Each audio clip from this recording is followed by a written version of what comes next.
Bechoros Daf Yud, continuing with the sugya of whether or not a petach hamar is asur b'hana, and we brought a list of 7 things. One of the things was basar b'chalav. That according to Reb Shimon, the entire list is not mekabel tumah, but basar b'chalav is mekabel tumah. Why?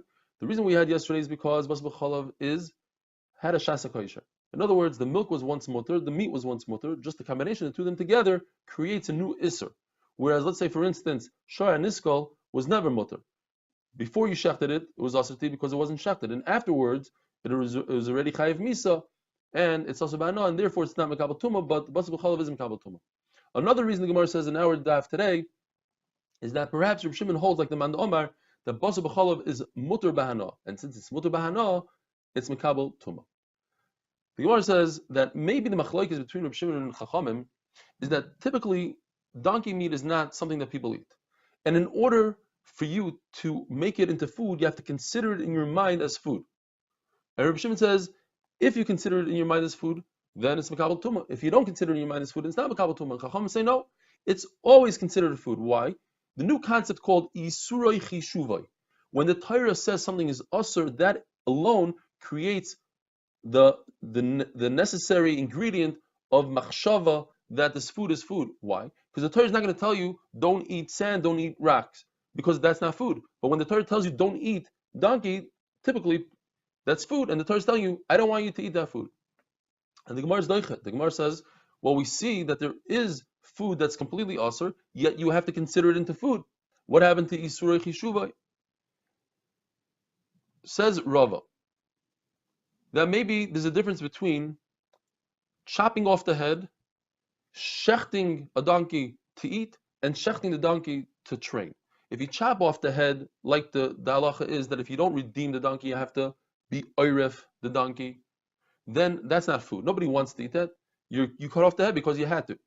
If you shechted the donkey because you thought that's going to create a heter for you to eat, then you are considering it food, and according to everybody, that would be food. But what if you shechted the donkey just for training purposes? So the Gemara, maybe that's the machlokes. Perhaps you could say that you take 2 things together. You take the concept of isurei chishuvai together with shechting it to train, and those 2 create a food. Says the Gemara, no.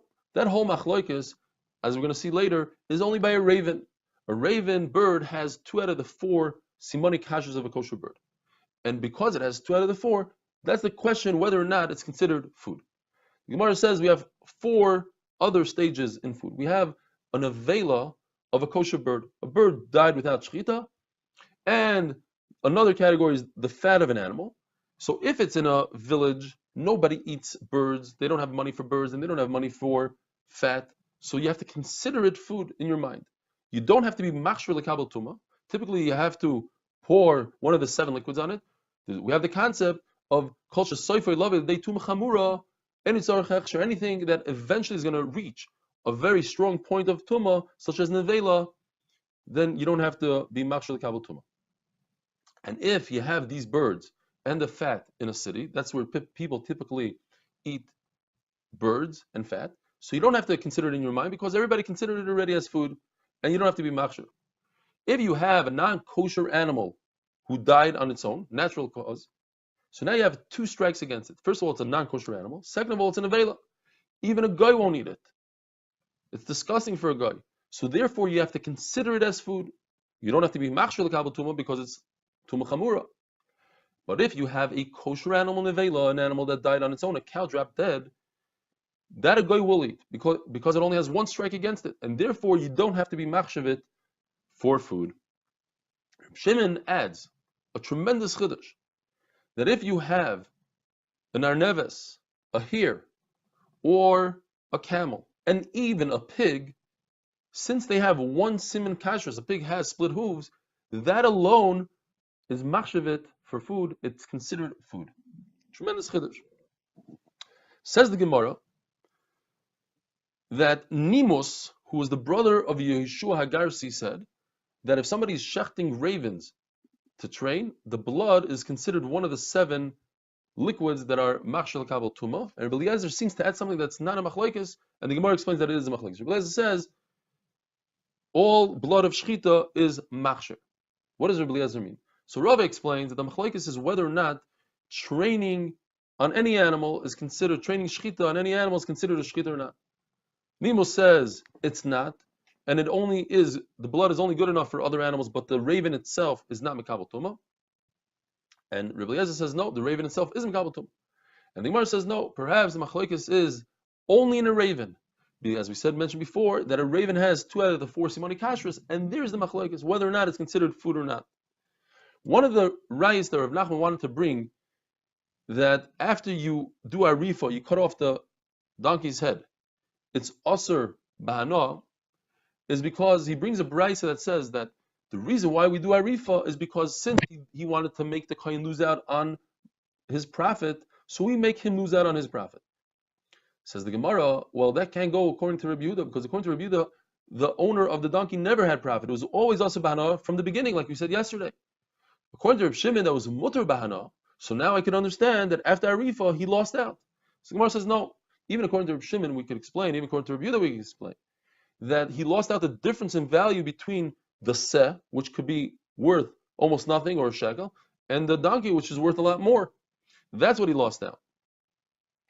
We learned yesterday that you could be mekadesh a woman with a peter chamor because she knows all she has to do is redeem that donkey with a seh, and the difference in value between the seh and the donkey is what she's miskadeshes with. And now the Gemara brings a brayso that says you cannot be mekadesh a woman with a peter chamor. So which one is it? Says the Gemara could go according to both Rabbi Yehuda and Rabbi Shimon, and we're talking about after the arifa, as we said, there's a shita that after arifa you can't have an from it. Or we're talking about a donkey that's worth 1 shekel, and according to the Manda Omar, which we're going to see soon, that says that the seh has to be worth at least 1 shekel, and therefore nothing remains for the woman to be miskadish with. When are you paida? You can be paida right away, but we're going to see later on a different machlokes that perhaps you have to wait 30 days. How much does the sheep have to be worth? It can be worth a kol shu. The Gemara says a lashon of pitroiza.